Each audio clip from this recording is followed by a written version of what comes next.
বিয়েতে ঝামেলা পাকানোর চেষ্টা করলে না ঘাড় ধাক্কা দিয়ে এখান থেকে বের করে দেবো। জানোয়ার কোথাকার। অসভ্য কোথাকার। এবার একটু পান পাতাটা সরাও দেখি।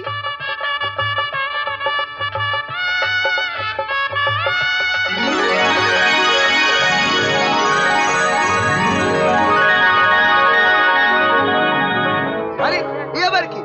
এ তো দেখছি পরপুরুষের সঙ্গে শুভদৃষ্টি হয়ে গেল। এই না পিতার বেটা, আরে পরপুরুষ। তুমি কি করছিলে টিনা?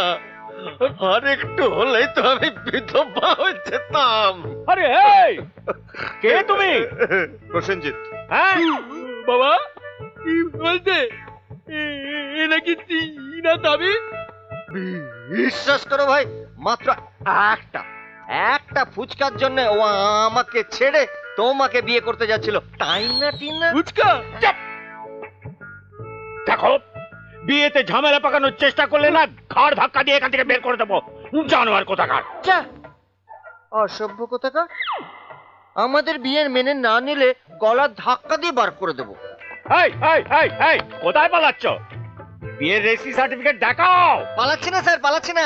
আসলে আমার রেজিস্ট্রি অফিসার এই ভিড়ের মধ্যে কোথাও আছে, আমি খুঁজে পাচ্ছি না। ধরুন, এই দেখি কোথায় গেল। আরে দেখি এই তো আমার রেজিস্ট্রির অফিসার। এসো বাবা, চলে এসো।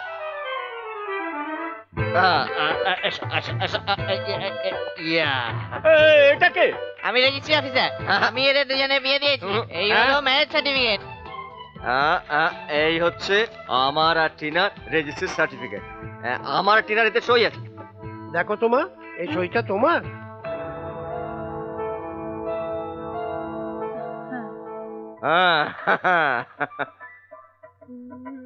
I am sorry Mahim Babu, Tina already বিবাহিতা। নাও, সরি ইয়াং ম্যান।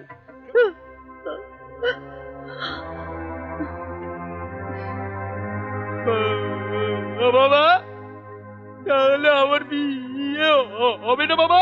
না, হবে না। এতদিন লগ্নভ্রষ্টা কোণে দেখেছি, আজ প্রথম লগ্নভ্রষ্টা বর দেখলাম।